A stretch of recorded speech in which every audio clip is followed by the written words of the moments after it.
Jésù Kristi.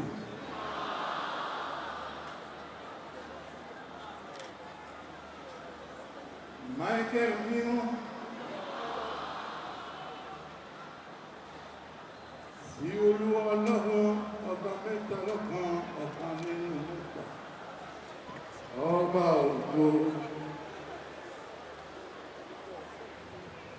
Ọlọ́run ọba Ọlọ́run ẹ̀mí mímọ́. Mímọ́ lórúkọ rẹ̀. Àwọn tó máa sì ọ́, sáma sì ọ́ nínú ẹ̀mí mímọ́ àti òtítọ́. Nínú èyí ni àwọn ọmọ rẹ̀ láìmọ̀ láṣẹlẹ̀ yìí, ọ̀pọ̀ ọjọ́ sábẹ́ ètò tọ̀fẹ́ balẹ̀ wá. Fún kọ̀ǹfọ́tà wa, agbára ẹ̀mí mímọ́. Láìsí ẹ̀mí inú ìráyé ènìyàn.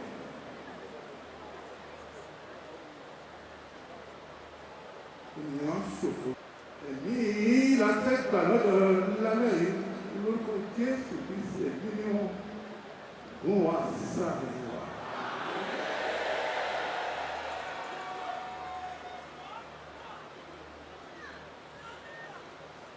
Ìrẹ́ni gún wa sáré àwọn apọ́sítélì ti Jesus Christ ní ọjọ́ Pentecost. Ní agbára náà ìṣẹ̀gbọ́n sí orí kọ̀ọ̀kan bí inú ọ̀hún bẹ́ẹ̀ ni inú ọ̀hún ó sì ń gba agbára oríṣiríṣi kò tún ìgbà ní ó sì ń kéde ọ̀rọ̀ ó sì ń sọ èdè oríṣiríṣi.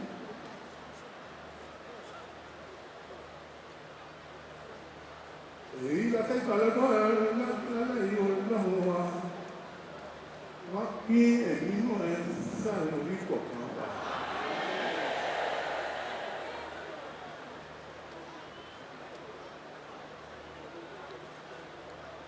Ìrẹ̀lẹ̀ mi wá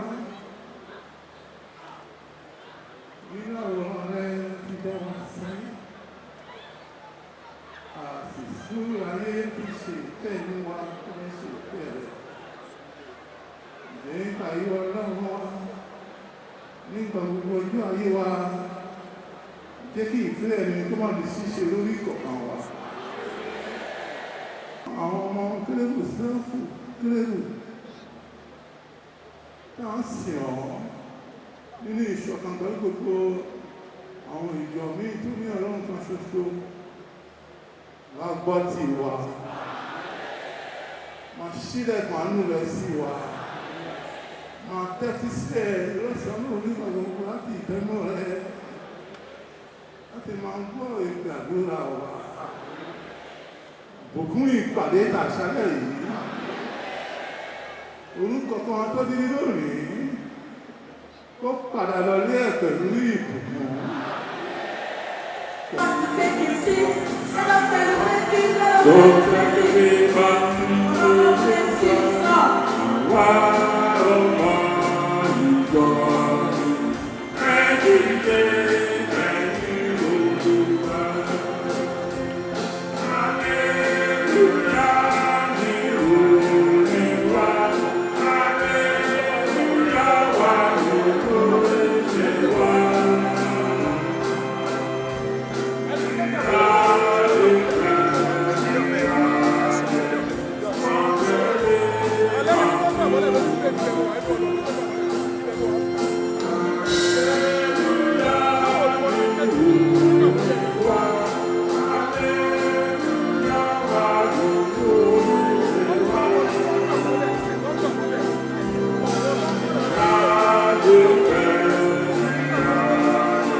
je suis très heureuse quand il y a des gens ici qui parlent avec moi.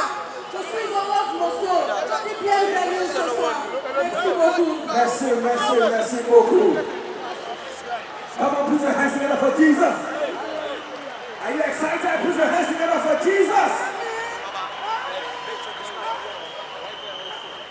Right about now, we're going to have the presentation of flag by the Army of Salvation. Put your hands together for Jesus.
And his love to the whole world. Our clarion call to all our members. We call on all members to close their ranks and come together in unity for an evil message of gospel to the world, and indeed for us to be in unity for the second coming of our Lord Jesus Christ. As Jesus Christ prayed, he said that all of them may be one. The book of John, chapter 17, verse 21.